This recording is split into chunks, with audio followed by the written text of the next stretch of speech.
வணக்கம்.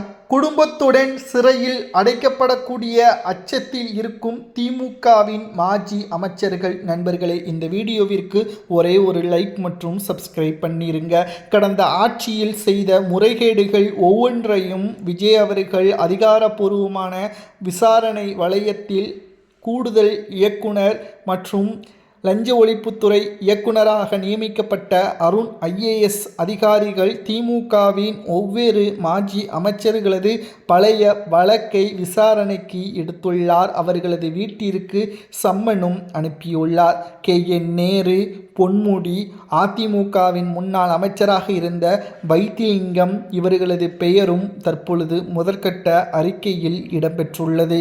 இவர்களது விசாரணை என்பது குடும்பத்தில் உள்ள மற்ற உறுப்பினர்களையும் விசாரணைக்கு அழைத்து சென்னை லஞ்ச ஒழிப்புத்துறையின் இயக்குனர் அருண் IPS அதிகாரி உத்தரவுகளை பிறப்பித்துள்ளார். கிட்டத்தட்ட 25 கோடி, 500 கோடி, 1020 கோடி என்று ஊழல்களை இவர்கள் செய்திருப்பதாக குற்றச்சாட்டுகளும் முன்வைக்கப்பட்டு வருகிறது. திமுக எது நடக்கக்கூடாது என்று நினைத்தார்களோ அதுதான் தற்பொழுது ஒவ்வொன்றாக நடைபெற்று கொண்டிருக்கிறது. திராவிட முன்னேற்ற கழகத்தை பொறுத்தளவிற்கு மிகப்பெரிய அளவிலான சிக்கலை ஏற்படுத்தியுள்ளது. திமுகவின் அமைச்சரவையில் இடம்பெறக்கூடிய ஒவ்வொருவரும் தற்பொழுது 34 கேபினட் அமைச்சர்களது பெயரும் வரக்கூடிய ஒவ்வொரு மாதங்களும் வெளியிடப்படும். தற்பொழுது இடம்பெற்றுள்ள KN நேரு, வைத்திலிங்கம் இவர்களது பெயர்கள் தற்பொழுது நீதிமன்றத்தின் மூலமாக விசாரணைக்கு உத்தரவுகளும் பிறப்பிக்கப்பட்டுள்ளது. இவர்கள் செய்த முறைகேடு, இவர்களது கடந்த கால அரசியலில் பதவியில் இருந்தபொழுது அந்த அதிகாரத்தை தவறாக பயன்படுத்தி பல கோடிகள் ஊழல்கள் செய்ததாக ஆதாரங்களையும் தற்பொழுது சேகரித்துள்ளனர். மேலும் லஞ்ச ஒழிப்புத்துறை இயக்குனர் அருண் IPS அவர்கள் தற்பொழுது விசாரணை கமிஷன் மூலமாக இவர்களை ஆஜர்படுத்துவதற்கும் முதல்வர் விஜய் அவர்கள் உத்தரவை பிறப்பித்துள்ளார். திமுக கதிகலங்கி நின்று விட்டது. இனி ஆட்சிக்கும் வர முடியாது, அதிகாரத்திற்கும் வர முடியாது, மத்தியிலும் காங்கிரசின் கூட்டணியும் கிடையாது. இப்பேற்பட்ட ஒரு நெருக்கடியான சூழலில் திமுக இருக்கிறது. இதனால் திமுக அடுத்த கட்ட நடவடிக்கை என்ன என்று பார்க்கும் பொழுது கிட்டத்தட்ட புதிய நிர்வாகிகளை உருவாக்க வேண்டும். மாஜி அமைச்சர்கள், மாவட்ட செயலாளர்கள் அனைவரையும் மாற்றி புதியவர்களை மீண்டும் இளைஞர்களை வாய்ப்புகள் வழங்கினால் மட்டும்தான் அடுத்த தலைமுறையினர்களுக்கு வாய்ப்புகள் வழங்கப்பட்டதாக அவர்களது எதிர்காலமும் அதிமுகவை போல உடையாமல் திமுக எதிர்வரக்கூடிய அரசியலில் நிலைத்து நிற்கும். இல்லை என்றால் நிச்சயம் திமுகவும் சுக்குநூறாக உடைவதற்கும் வாய்ப்புகள் அதிகமாகவே இருப்பதாக நம்மால் பார்க்க முடிகிறது. ஸ்டாலின் அவர்கள் ஏற்கனவே கூறியிருந்தார், மாவட்ட செயலாளர்களிடம் தவறு செய்தவர்கள் அதற்கான தண்டனையையும் எப்ப வேண்டுமானாலும் அனுபவிக்கக்கூடிய ஒரு சூழல் உருவாகும். ஆனால் மக்களுக்கு மட்டும் நல்லது செய்யாமல் விட்டுவிடாதீர்கள். ஏனென்றால் மக்கள்தான் உங்களை இந்த இடத்திற்கு அரியணையில் அமர்த்தி வைத்திருக்கிறார்கள்.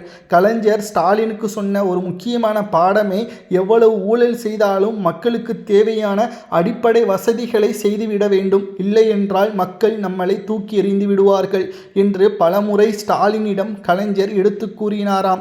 ஆனால் ஸ்டாலின் அவர்கள் அதை மறந்து சேகர்பாபு நம்பிக்கை வைத்து கொளத்தூர் தொகுதியில் கோட்டை விட்டு விட்டார். ஸ்டாலின் அவர்கள் தற்பொழுது உதயநிதியின் பேச்சை கேட்டும் சபரீசன் பேச்சை கேட்டும் திமுகவை நிலைகுலைய வைத்து விட்டார். திமுகவின் 20 ஆண்டுகளுக்கு மேலாக நட்புறவாகவும் கூட்டணியில் ஒட்டுமொத்தமாக பக்கபலமாக இருந்த முஸ்லிம் லீக்கும் தற்பொழுது தாவேகாவின் பக்கம் சென்றுவிட்டது.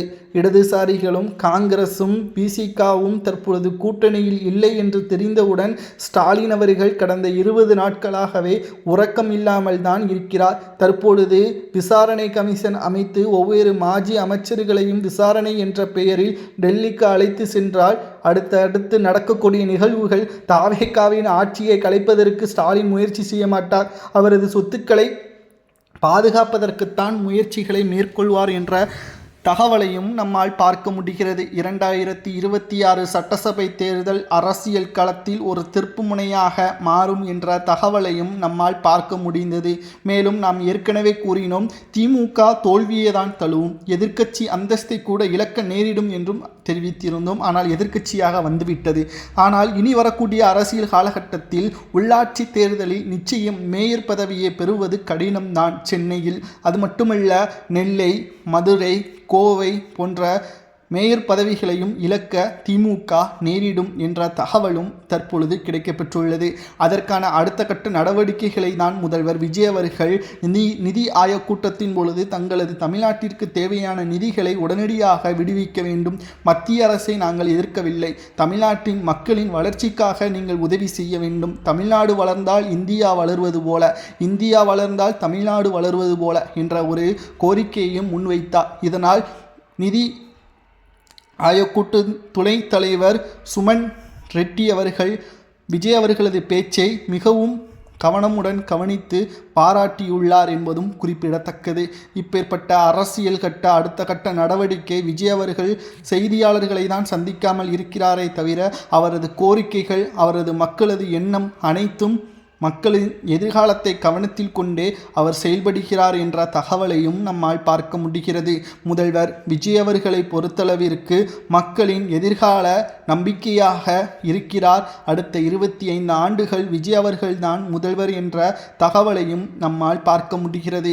ஆனால் KN நேரு, பொன்முடி, தங்கம் தென்னரசு, துரைமுருகன் இவர்கள் செய்த மோசடிகள், டிரான்ஸ்ஃபார்ம் மோசடிகள், ஊழல்கள், வேலை வாங்கி தருவதாக கூறிய அனைத்து பணங்களையும், பதுக்கி வைக்கப்பட்டுள்ள இடங்களையும் விசாரணை கமிஷன் மூலமாக அருண் IPS அதிகாரி ஒட்டுமொத்தமாக கூண்டோடு குடும்பத்துடன் சிறையில் அடைப்பதற்கான முயற்சிகளையும் மேற்கொண்டு வருகிறார்.